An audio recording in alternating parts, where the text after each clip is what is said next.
Praise the lord. క్రీస్తునందు అత్యంత ప్రియమైనటువంటి దేవుని బిడ్డలారా, ప్రభు అయినటువంటి యేసుక్రీస్తు నామమున మీకు ప్రత్యేకమైనటువంటి శుభాలు వందనాలు తెలియజేస్తా ఉన్నాను. ఈ దినము దేవుని యొక్క మాట మనం చదువుకుందాం. ఇర్మియా గ్రంథము 33వ అధ్యాయము 14వ వచనాన్ని మనం చదువుదాం. నేను చెప్పిన మంచి మాట నెరవేర్చు దినములు వస్తున్నవి. ప్రియులారా, ఈ యొక్క మాట గమనించండి. ఎంత శ్రేష్టమైనటువంటి మాట ఈ ఉదయకాలమే దేవుడు నీతో మాట్లాడుతూ ఉన్నాడు. ఏమంటున్నాడంటే, నేను నీతో ఈ సంవత్సర కాలంలో ఏదైతే నీతో ప్రామిస్ చేశానో ఆ మంచి మాట ఏదైతే ఉన్నదో నేను నెరవేర్చే దినాలు వచ్చాయి అని చెప్తున్నాడు అనమాట. నేను నెరవేర్చే దినాలు వచ్చుచున్నవి అంటున్నాడు అనమాట. ప్రియులరా, ఈ నూతన సంవత్సరంలో 2024 సంవత్సరం 31st నైట్ మీరు ఏదైతే వాగ్దానం తీసుకున్నారో ఆ వాగ్దానాన్ని ఒక్కసారి ఈరోజు మీరు బైబిల్లో నుండి తీసి, లేదా మీకు ఒకవేళ జ్ఞాపకం ఉన్నట్లయితే ఆ వాగ్దానపూర్వకమైనటువంటి మాటలు మీరు జ్ఞాపకం చేసుకోనండి. ఏమంటున్నాడు ఆయన? ఏదైతే నీకు మంచి మాట చెప్పాను కదా, ఒక శుభకరమైనటువంటి మాట నీతో మాట్లాడాను కదా, ఒక శుభకరమైనటువంటి మాట నీకు చెప్పాను కదా, ఆ మంచి మాట నెరవేర్చే దినాలు నీ జీవితంలో రాబోతున్నాయి అని చెప్తున్నాడు అనమాట.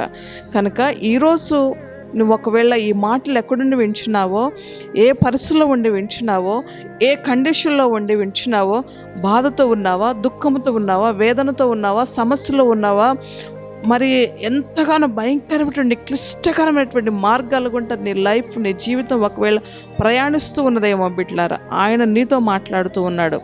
ఏమంటున్నాడంటే, నేను నీతో ప్రామిస్ చేశాను కదా, ఆ దినాలన్నీ కూడా వస్తున్నాయి, మంచి రోజు నీ జీవితం రాబోతున్నాయి అని చెప్పి మాట్లాడుతూ ఉన్నాడు. నువ్వు శ్రమలో ఉండి కృంగిపోయావా, బాధలో ఉండి మరి ఇబ్బంది పడుతున్నావా, అప్పుల్లో ఉండి బయటికి రాలేకపోతున్నావా, ఒకవేళ నీ బిడ్డల యొక్క ఆరోగ్యం సరిగా లేదని బాధపడుతున్నావా, మరి గృహం సరిగా లేదని బాధపడుతున్నావా, మరి భర్త మారు మనసు లేదని బాధపడుతున్నావా, పిల్లలు మార్పు చెందలేదని బాధపడుతున్నావా, ఒకవేళ నీ జీవితంలో నీకే ఒకవేళ ఈ మాటలు వింటున్నావు కదా, ఈరోజు నీ లైఫ్లో ఒకవేళ సరైనటువంటి ఆరోగ్యం లేదని ఒకవేళ బాధపడుతూ ఉన్నట్లయితే ఆయన నీతో మాట్లాడుతూ ఉన్నాడు. ఏమంటున్నాడంటే, నీతో చెప్పినటువంటి ఒక మంచి మాట ఉన్నది కదా, ఆ మంచి మాట ఏదైతే ఉందో నెరవేర్చేటువంటి దినాలు వచ్చాయి అని చెప్పి నీతో మాటిస్తూ ఉన్నాడు. బిడ్డలారా, ఈరోజు మనుషులందరూ రకరకాలటువంటి మాటలు మాట్లాడతారు కదండి.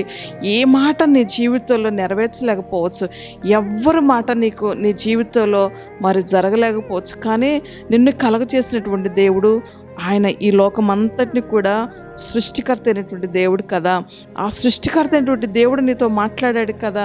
31st నైట్ కానీ, కలలో కానీ, దర్శనం ద్వారా కానీ, లేదా నువ్వు వాక్యం చదువుతున్నప్పుడు కానీ నీతో దేవుడు ఏది మాట్లాడాడు, ఆ మాట ఏదైతే ఉన్నదో ఆ మాట నేను నీ జీవితంలో నెరవేరుస్తాను అని చెప్పి ఆయన నీతో మాటిస్తూ ఉన్నాడు కదా. ఎంత శ్రేష్టమైన మాట చూడండి. ఈరోజు దేవుని మాట నమ్మండి. దేవుని మాట నమ్మితే నీ జీవితంలో మేలు కలిగిద్దండి. నమ్ముట నీ వలన అయితే నమ్మువానికి సమస్తము సాధ్యమే అంటాడు కదా.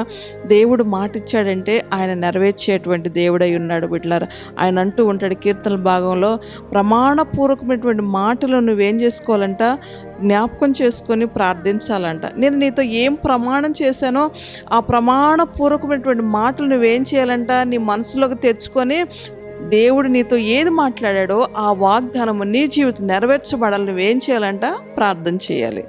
అలా నువ్వు ప్రార్థన చేసినప్పుడు ఆ వాగ్దానపూర్వకమైన మాటలు నీ బిడ్డల విషయంలో నెరవేర్చబడతాయి, నీ భర్త జీవితం నెరవేర్చబడతాయి, నీ కుటుంబంలో నెరవేర్చబడతాయి, నీ ఆధ్యాత్మికమైన జీవితంలో కూడా నెరవేర్చబడతాయి.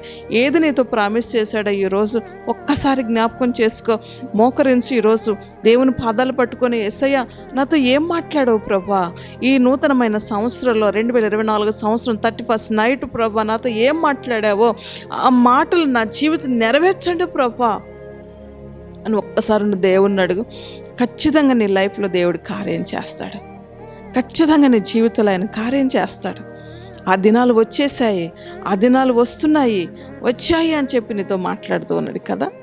కనుక ఆయన నీ పట్ల నెరవేర్చేటువంటి దేవుడై ఉన్నాడు. ఆయన మాట తప్పినటువంటి దేవుడు. మృతతుల్యమైనటువంటి శారా గర్భాన్ని కూడా ఆయన చిగురింపు చేశాడు కదండి. దేవునికి అసాధ్యమైనది ఏముంది చెప్పండి? 100 సంవత్సరాలు అబ్రహాముకు, 90 సంవత్సరాల శారాను దేవుడు జ్ఞాపకం చేసుకుని దేవుడు వారిని ఏం చేశాడు, ఆశీర్వదించాడు. మరుసటి ఏట ఈ ఋతువున, మరుసటి ఏట ఈ సంవత్సరానికి వారు నీకు సంతానాన్ని ఇస్తా అని చెప్పాడు అనమాట. కనుక వారి జీవితాలు కార్యం చేశాడు. ఇంకా ఎంతకాలం నిరీక్షించాలి, ఇంకా ఎన్ని రోజులు నిరీక్షించాలి, ఇంకా ఎన్ని సంవత్సరాలు వెయిట్ చేయాలి, ఇంకా నా వల్ల కావట్లేదు, ఇంకా నా జీవితం అయిపోతూ ఉంది, నా లైఫ్ అయిపోతూ ఉంది, నా వయసు మీద పడుతూ ఉంది, నా పరిస్థితులన్నీ అలాగే ఉంటూ ఉన్నాయని చెప్పేసి, నా పరిస్థితులు ఏది కూడా, నా పనులు ఏది కూడా ముందుకు నడవట్లేదు, ఎక్కడ ఆగిపోయాయి అని చెప్పేసి ఒకవేళ నువ్వు అనుకుంటూ ఉన్నావేమో ఈరోజు. నీ బిడ్డల వైపు చూస్తూ బాధపడుతున్నావా? ఆర్థిక పరిస్థితుల వైపు చూస్తూ బాధపడుతున్నావా? అనారోగ్యం వైపు చూస్తూ బాధపడుతున్నావా? సరిగా గృహం లేదు ప్రభు అని చెప్పి బాధపడుతున్నావా? బిడ్డల భవిష్యత్తు సరిగా లేదని బాధపడుతున్నావా? ఏది నీవు ఏ విషయాన్ని బట్టి నువ్వు బాధపడుతున్నావో ఆయన అంటూ ఉన్నాడు, నేను చెప్పిన మంచి మాట నెరవేర్చే దినాలు వచ్చేసాయి అంటున్నాడు అనమాట. కనుక అధైర్యపడొద్దు, కృంగిపోవద్దు, దేవుని మీద ఆధారపడు, దేవుని వైపు చూడు, దేవునికి సహాయం చేస్తాడు. ఆమేన్. ప్రార్థన చేసుకుందాం. ప్రేమ కలిగిన మా తండ్రి, నమ్మకమైన దేవా, నీకు వందనాలు చెల్లిస్తున్నాను. నేను చెప్పిన మంచి మాట నెరవేర్చి దినాలు వచ్చేసాయి అని చెప్పి మాట ఇచ్చావు ప్రభా. నీ బిడ్డలతో ఏది ప్రామిస్ చేసావు ఈ సంవత్సర కాలంలో ప్రతి ఒక్కరి జీవితం నెరవేర్చండి, ప్రతి కుటుంబంలో నెరవేర్చండి, ప్రతి ఒక్క వ్యక్తులు కూడా నెరవేర్చబడాలి ప్రభా. వారికి ఉన్నటువంటి క్లిష్టకరమైనటువంటి పరిస్థితులన్నిటి నుండి యేసు నామములో విడిపించమని వేడుకుంటున్నాను. ప్రతి బంధకాల నుండి విడిపించండి, ప్రతి అనారోగ్య సమస్య నుండి విడిపించండి, ప్రతి శోధన నుండి విడిపించండి, ప్రతి ఇక్కట్ల నుండి విడిపించండి, ప్రతి ఇబ్బందుల నుండి విడిపించండి ప్రభా. నీవే గొప్ప కార్యం చేసి మీ నామానికి మహిమ తెచ్చుకోమని నువ్వు మాటిచ్చావు ప్రభా. నీవే నెరవేర్చండి వారి జీవితాలు, గొప్ప కార్యం చేయి. నా దేవుడు నా పట్ల ఈ కార్యం చేశాడని గొప్ప సాక్షులుగా మీరు నిలబెట్టమని వేడుకుంటున్నాం. వారి కుటుంబాల ద్వారా, వారి జీవితాల ద్వారా మీరే మహిమ పొందమని, మీరే నాయన ఘనత పొందమని, మీరే కార్యం చేసే, మీరే మహిమ ఘనత ప్రభావములు తెచ్చుకోమని ఈ మాటలు విన్న ప్రతి వారిని కూడా దీవించి ఆశీర్వదించమని యేసు నామమును బట్టి అడిగి వేడుకుంటున్నాను తండ్రి. ఆమేన్.